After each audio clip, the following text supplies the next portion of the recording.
Drebėjo žemė ir buvo toks didžiulis garsas. Dronas ten. Ir viskas. Bonjour, buongiorno, būtent morgen, labas rytas. Tai sveikinuosi iš savo naujo vlogo formato. Ir šiandieną mano tikslas yra išsikepti pusryčius ne žemiau nei kilometro aukštyje, pasisveikinti su 5 motociklininkais ir tiesiog gerai praleisti dieną. Bet panašu, kad bus vėjuota, taip nežinau net kaip seksis tos pusryčius, ir išsikepti. Pamatysim.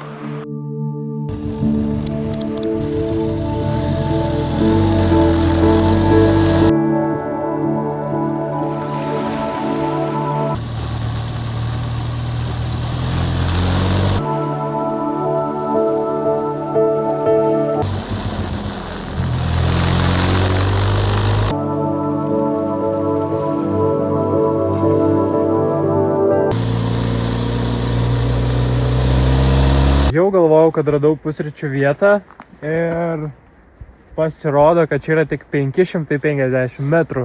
Tai man dar trūksta lygiai tiek, kad galėčiau išsikepti.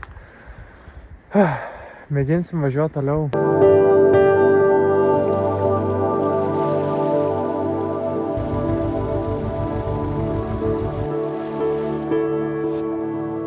Nu ką, volia, pasižiūrėkit, kur atvažiavau.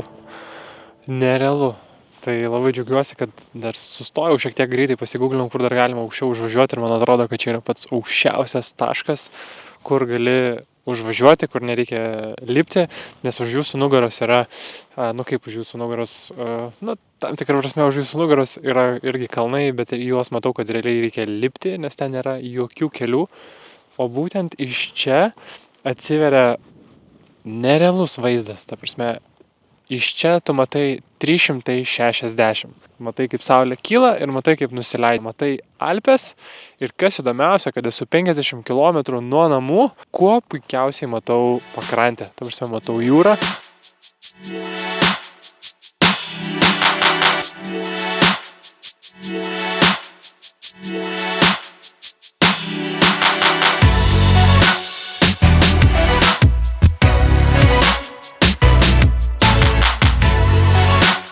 Šiaip iš tikrųjų dėl kepimo nežinau, ką daryti, nes čia buvo ženklas su nubraukta ugnim, o aš turiu dujas, tai aš įsivaizduoju, kad turbūt negalima kurti laužą, nors matau, kad grinai prie mano kojų va čia yra akmenys sudėti, nes čia buvo laužas, bet manau, kad naudojant dujinę, manau, kad nieko to. Ganėtinai jaučiasi drėgmė ant kalnų, tas toks šaltis, tai net iš tikrųjų striukės nesinori nusiimti. Reiks pasižiūrėti, kokia temperatūra lauke.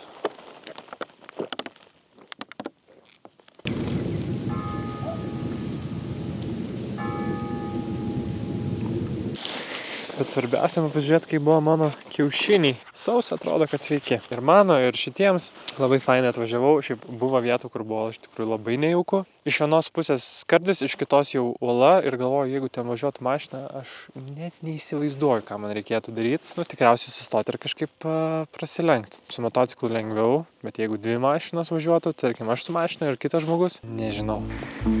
Taip, tai viską atsinešu.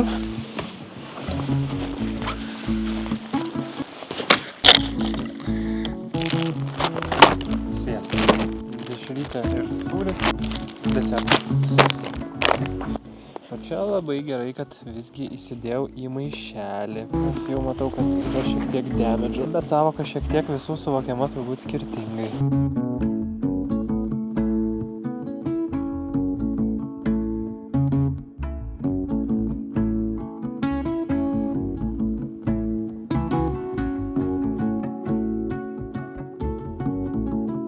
Galvoju, kad man gal visgi vertėtų pabandyti šitų akmenų pasidėlioti kokį nors ar staliuką, ar kažkaip, kad būtų patogiau kepti. Gal visgi visai kažkas ir išeis, reikia pabandyti. Visada kažkaip žiūrėdavau, ten kaip užsienį visi ten važiuoja, kempina, būna, kepa, daro, keliauja ten po Europą. Žiūrėdavau tokį pavydą ir galvodavau, kaip aš irgi šiaip norėčiau ir labai faina būdavo žiūrėti, kaip žmonės tai daro. Ir kažkaip vakare sugalvojau, sakau, kad žinai, davai rytoj varau kept. pusryčių. Nu, kodėl kept? Todėl nes kepsiu kiaušinius. Pasiėmiau kiaušinius, pasiėmiau dešros, pasiėmiau sūrio, sviesto, morkų salotą iš Lidlo, bet vakar jau pradariau, dėl to išbėgo. Gal ir nereikėjo vakar pradaryti, bet labai vakar norėjau pavalgyti tų morkų salotų. Ir dar turim tokių lauktuvių iš Lietuvos. Čia yra Genys, sakė parduotuvėse, kad net negali nusipirkti šito dalyko. Tai čia yra kaip čia kombučia. Yra kombučia. Kombučia, nealkoholinis Mango Passion. Nepriklausoma kompanija, kur naudojamas tik rankų darbo, mažos partijos ir pačių sukurti receptai. Tai Genys, šioteutas jums, pasakysiu, ar skanu. Bandysim įtvirtinti mūsų mini virtuvėlę. Angliukų čia yra, nors ir negalima kaisti. Dabar mūsų lenta yra beveik ties.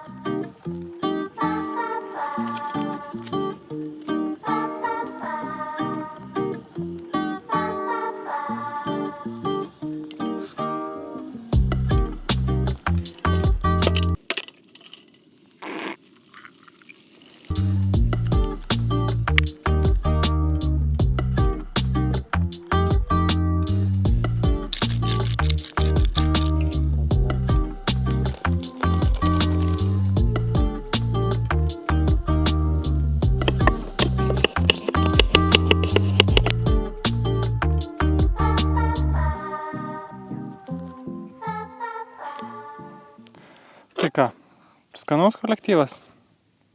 Tikiuosi, kad jūs irgi valgot pusryčius. Ir valgot irgi su tokiais pačiais gražiais vaizdais.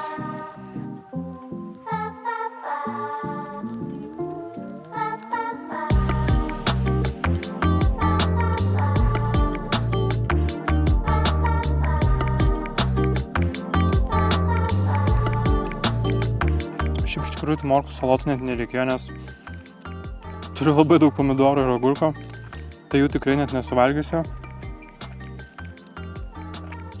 Nu, arba kažką reikės galvoti, kad suvalgyčiau. Aš jau jaučiuosi pilnas. Čia vieną atsikanau, jau antrą. Sumuštinio dar liko labai daug agurko, pomidoriukas matos akivaizdžiai, kad labai skanus. Bandžiau ir morkų salotos valgyti, bet viskas. Realiai aš jau jaučiuosi papusryčiavęs. Tai nežinau. Turbūt teks čia pasidėti ilgiau, kad viską suvalgyti. Kažkokiu poros valandų. Gal viskas bus ir suvalgyta. Šiaip iš tikrųjų būtų užtekę poros kiaušinių ir poros dešrelių, vieno pomidoro ir vieno sumuštinio. Tai būtų buvęs sočiai. Realiai čia dar Laura pavalgyti nuo šitos porcijos. Ir dar turbūt, kad ir Herkus.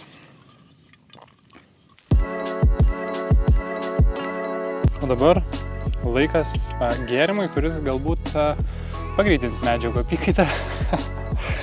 Ir kažkokios valandėlės galėsiu, kaip sakant, damušt porciją. Tai skanaus.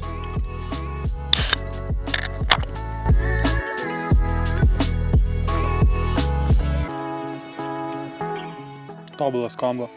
Mango ir passionas. Super.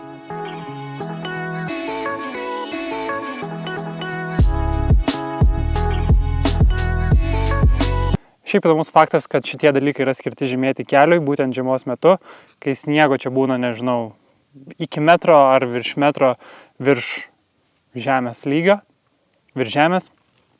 Tai visai geras dalykas, kad nenusidrėp nuo kelio, nes čia kelias kaip ir gerai, bet vat, ten jau nelabai.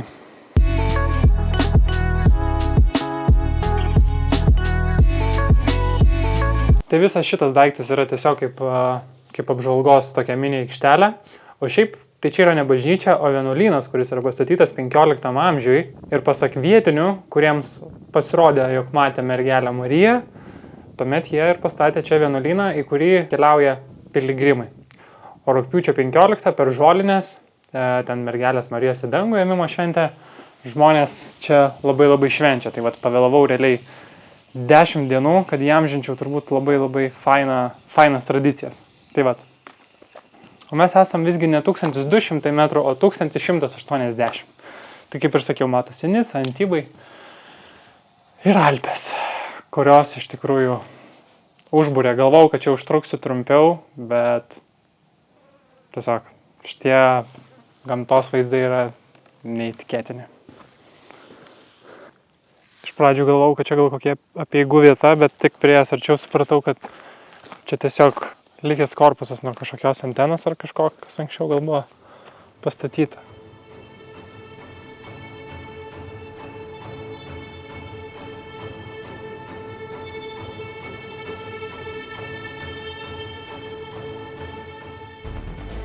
Man bevaikštant staiga sudrebėjo žemė ir buvo tiesiog toks didžiulis garsas. Ir va ten, jeigu matot, išsiveržė ugnikalnis. Aš aišku juokauju, nes aplink mane nežinau, ar čia yra kokių nors ugnikalnių ir aplamai, ar yra aktyvių.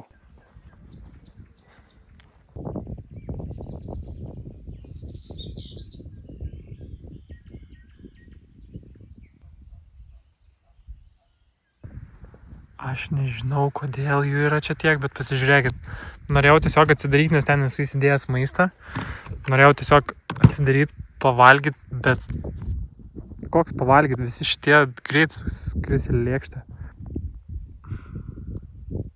Taip gera pagulėti. Šitoj ramybėj ir tyloj. Bet manau, man metas, jau yra 11 ir net nepastebėjau iš tikrųjų, kaip prabėgo tas laikas. Nes galvojau, kad grįšiu iki 10 ryto, bet užtrukau ilgiau. O dabar manau, kad kraunasi savo mantą, nežinau, mantas kraunasi savo mantą. Jau realiai papietausiu, suvalgysiu desertą ir keliausiu pas Laurą ir Herku maudytis.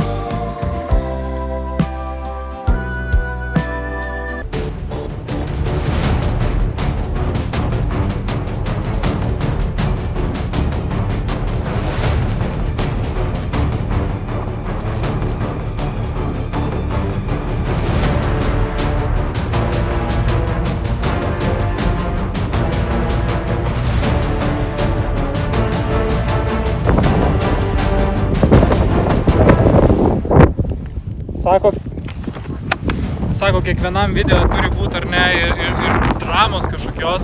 Tai aš galiu pasakyti tik tiek, kad prieš tai, kur kėliau droną ant posūkio, šiek tiek jį pasivariau toliau, galvojau, save pasifilmuosiu. Ir dar batarkės šiaip turėjau užtekti, viskas gerai, jis labai anksti kažkodėl dar kai 30% jau pradėjo grįžinėti, nors net nebuvo toli nuo namų. Ir viskas, ir man rašo, kad signalas prarastas, kad viskas. Tai galvoju, o aš dar kėliau ant skardžių, tai aš jums galiu parodyti, va.